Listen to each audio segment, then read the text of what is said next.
Hello everyone, welcome to my place. You notice what you're looking at is called the International Bible Student Association.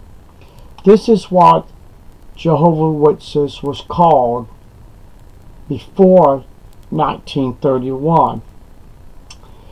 I was sitting on the couch and an idea just popped in my mind. So I called the International Bible Students and we had a discussion on the subject, and I'm not going to give out the punchline.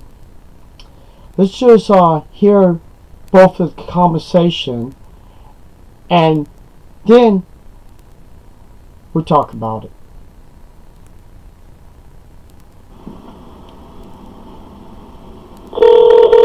Bible students and trying to plan. Hey, how you doing today? Okay. I got a question to ask you. From Charles T. Russell's teaching, did he ever once claim that the Bible students replace the Jews people today or any time of the history? You mean as far as their place in Bible prophecy and so forth? Yes. No. He felt that of course, all Christians know that God went to the Jews to take out a people for his name, but they received him not, so he then turned over to the Gentiles, to the other nations to go to, and that's found in Galatians chapter 3 and also Romans chapter 11, where then he goes to others, and then Israel was cast off from God's favor for a period of time, and then they're brought back into favor when the church is complete. But as far as Israel's place, the Jews' place in prophecy, that they would be the blesser nation, that the new covenant would be made with them, they would be the ones in the resurrection that would be God's people and bring all others to God. That Pastor Russell never changed on. But the Jehovah's Witnesses under Rutherford did change that. They changed it and said that they are the ones that would be the replacement for the Jews, that they would be the spiritual Jews, and they would be the ones in the kingdom that would bring mankind up the highway of holiness. I totally agree with you, because I was a Jehovah's Witness, and I went deep into the Bible, and I learned different parts in Ezekiel, Isaiah, a couple of other books which talk about the future of the Jewish people. God was going to have his favor with especially them. Ezekiel 38 and 39, speaking of the time of where their trouble is, and God even says that you were unfaithful to me in the past, but I'm still going to fight for you to show you that I am that powerful God and I've never left you. Well, if the Jehovah's Witnesses believe that applies to them, they would have to say that they were the ones that were unfaithful. Well, my opinion, they are unfaithful. I mean, they predicted in one sense, sure. They predicted so many false prophecies, and it's especially in 1975, and I partially remember them mentioned that the brothers and sisters were selling their homes at that time, and I tried to scratch my head on that one. I'm trying to figure why would Jehovah's Witnesses be selling their homes when the Bible says no one knows the time or the hour. Right, exactly. So I was just thinking today. I said I just want to call the Bible students and see what they think, because what I read from Charles T. Russell's writings there's nothing was mentioned about. Matter of fact, I remember he had a big giant thing that had a bunch of Jews in there, and he was preaching to the Jewish people. Right. So if he, Yeah, he was. Mm-hmm. So if he was rejecting the Jews at that time, he would never have that big convention. Right.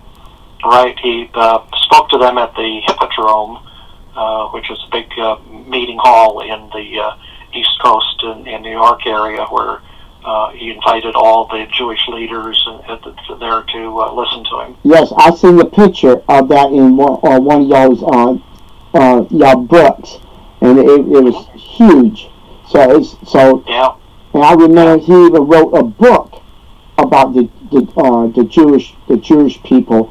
And funny thing about it, Judge Rutherford wrote a book about the Jewish people, and then also when World War II kicked in, that's when he did a 360 on the Jewish people. Yeah.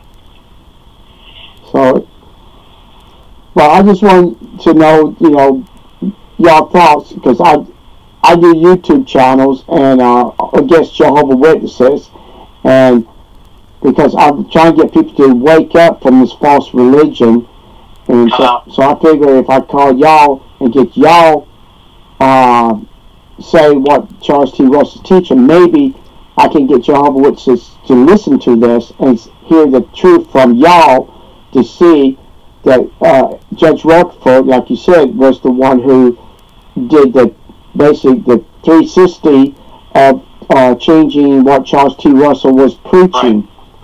That's right. So, well, we wish you well on that. Well, thank you for your info, because it just came to me in my it just came to me, and so I figured I'd just give y'all a call and see what y'all still believe. Is it the same of Charles T. Russell, or was it the same of Judge Rutherford? Yeah. So, you hear the conversation yourselves, and that's the reason why I dedicated myself to go outside the box to get more information, more truth. How Judge Rutherford destroyed the teachings of Charles T. Russell. So people, either way you look at it, you have to do research. Because if you don't, you're going to be trapped into a false organization claiming to be the only true religion, claiming to be the replacement of the Jewish people. The Bible never lied to us when it said God is basically opened the doors for the Jewish people to return to the homeland. They did. In 1948, they had a 6-day war that different countries, Egypt and all them, could have destroyed the Jewish people. If it wasn't for God to intervene, the Jewish people would have been massacred. There would have been dead bodies all over the place. Yes, there's few who died, but did they lose their homeland? Did they lose the war if they was not God's chosen people? You need to do research on that like I did, and stop believing Watchtower is telling you the truth. So thank you for listening, and y'all have a wonderful day.